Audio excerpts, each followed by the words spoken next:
नमस्कार मित्रांनो, संजय गांधी निराधार अनुदान योजना व इतर सर्व निराधार अनुदान योजनेतील दिव्यांग बांधवांसाठी मोठी अपडेट आहे। मित्रांनो, दिव्यांग कल्याण मंत्रालयाचे सचिव माननीय तुकाराम मुंढे साहेब यांनी नवा आदेश या ठिकाणी काढलेला आहे, ज्यामुळे दिव्यांग बांधवांना नवीन आधार मिळणार आहे। कारण की मित्रांनो, दिव्यांग बांधवांना मदत करणाऱ्या अनेक संस्था असतात।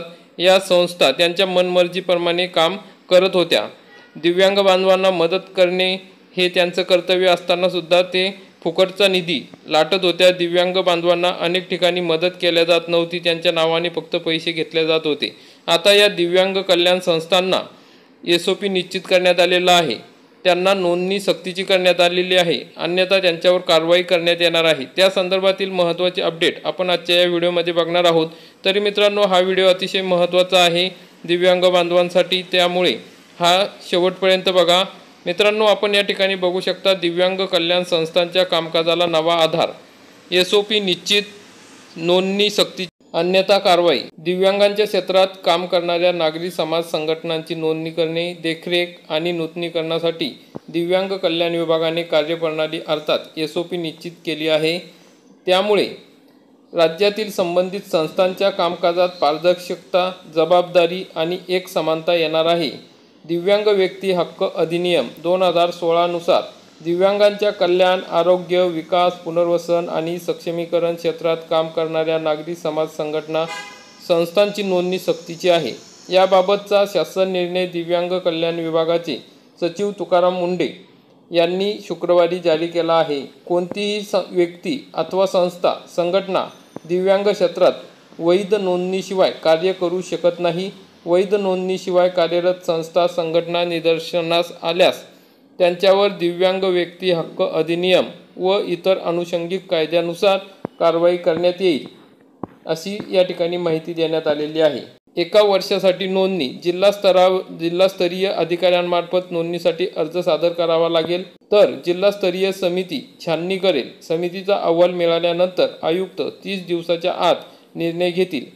प्रारंभी नोंदणी प्रमाणपत्र 1 वर्षासाठी दिले जाईल, त्यानंतर नूतनीकरण आवश्यक राहील। म्हणजे या संस्थांना नोंदणी करणे आवश्यक आहे। त्यांना सुरुवातीची नोंदणी केल्यानंतर फक्त 1 वर्षासाठीच हे नोंदणीपत्र दिले जाणार आहे। परत 1 वर्षानंतर त्यांना नूतनीकरण करणे गरजेचे आहे, अन्यथा नोंदणी रद्द होईल। संस्थांच्या वार्षिक अहवाल आणि लेखापरीक्षण सादर करणे बंधनकारक असेल। या संस्थांना जो काही निधी दिला जातो त्याचा ऑडिट करणे, तसेच त्यांनी वार्षिक अहवाल म्हणजे वर्षभरात कोणकोणते काम केलेले आहे, दिव्यांगांसाठी कोणकोणत्या योजना राबवलेल्या आहेत ते सांगणे, तो वार्षिक अहवाल देणे बंधनकारक असणार आहे। तसेच जो काही खर्च झालेला आहे शासनाच्या माध्यमातून दिव्यांगांसाठी त्यांना पैसे देण्यात आलेले आहे, त्याचं लेखापरीक्षण, ऑडिटसुद्धा या ठिकाणी होणार आहे। नियमभंग, निधीचा अपव्यय, सेवातील त्रुटी किंवा शोषणाच्या घटना आढळल्यास आयुक्तांना नोंदणी रद्द करण्याचा अधिकार असेल। म्हणजे नियमाप्रमाणे जर निधी वाटप केलेला नाही आणि दिव्यांगांचे शोषण केले असं आढळल्यास तर त्यांची नोंदणी या ठिकाणी रद्द केली जाणार आहे। नोंदणी नाकारणे किंवा रद्द करण्याविरुद्ध 30 दिवसाच्या आत अप्पर मुख्य सचिव दिव्यांग कल्याण विभागाकडे अपील करता येणार आहे। तर मित्रांनो, अशा प्रकारे आता दिव्यांग बांधवांसाठी अतिशय महत्त्वाची अपडेट आहे। म्हणजे ज्या काही संस्था दाखवतात की आम्ही दिव्यांगांसाठी कार्य करतो, आता त्यांना दिव्यांगांसाठीच कार्य करावे लागणार आहे। फक्त पैशासाठी काही संस्था काम करत होत्या, त्यांचं आता या ठिकाणी चालणार नाही। त्यामुळे दिव्यांग बांधवांना शासनाच्या वतीने जी काही मदत दिली जाते ती त्यांच्यापर्यंत पोहोच होणार आहे। अशा प्रकारची महत्त्वाची अपडेट होती। तुकाराम मुंढे साहेबांनी अतिशय चांगला निर्णय घेतलेला आहे।